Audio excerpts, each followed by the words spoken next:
jeung bisi hayang nyaho lolobana jelema anu cilaka teh lain ku musibah tapi ku nikmat. Catat ku urang lain ku musibah lolobana jelema cilaka teh kunaon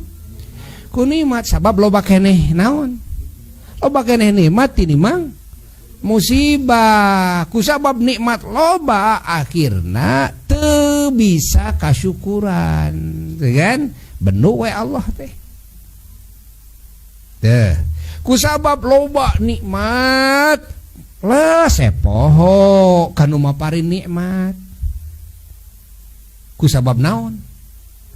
loba nikmatna teh kan naon pangna kana musibah ieu teh kan osok inget wae kan sok inget wae naon cing sababiana ai kana nikmat sok poho wae tuh diantarana musibah mah da saeutik anu saeutik mah sok kainget-inget gitu kan bener teu abdi kapungkur keur budak nepi ka keur budak geus aki-aki ini inget eta kungsi gering 3 poe lain ai kungsi cagerna sabaraha puluh tahun kungsi cagerna gitu duh abdi eta mah kantos sesak napas nepi ka lebet rumah sakit kenging 3 dinten di rumah sakit mayar sekian juta cenah di rumah sakit lain ai bisa ngarenghapna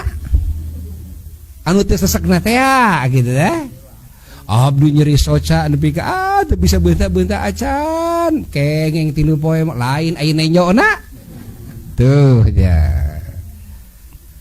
bayangkeun ku urang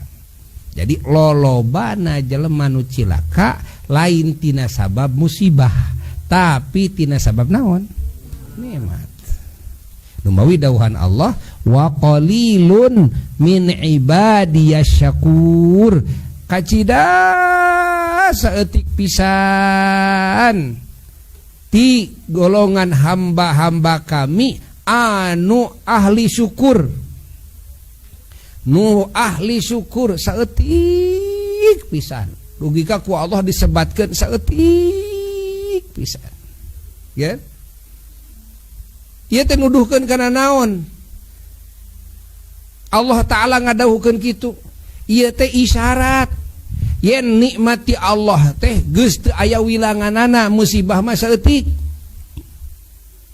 nikmati Allah teh teu aya wilanganana naha ai kana nikmati Allah Ta'ala aneh bet jadi saeutik syukurna malah loba anu mepohokeun kana nikmati Allah kan mun bahasa urang ieu mah mun bahasa urang aing mah nyeri hate kitu beurang jeung peuting ku aing disewuk sagala bubutuhna beasna duitna sagala rupana sok imahna sagala rupana aing mah nyeri hate teu ngareret ku mata sabelah ka aing teling ka aing tah kitu saeutik nu eling ka aing gitu kan pahami ku urang ya makna wa qalilum min ibadiyasy syakur lain nuduhkeun kana saeutikna jalma nu bisa syukur hungkul lain tapi ieu nuduhkeun kana pohara tohagana nikmati Allah Subhanahu wa Ta'ala tapi nah kitu teh disyukuran nah teh eling ka Allah nu maparinanana kan ieu makna wa qalilum min ibadiyasy syakur Allah nu matak nu panghese-hesena lain sabar tapi syukur naon nu jadi sababiah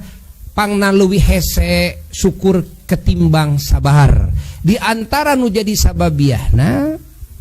sabab jelema kafir ge ketika dibere musibah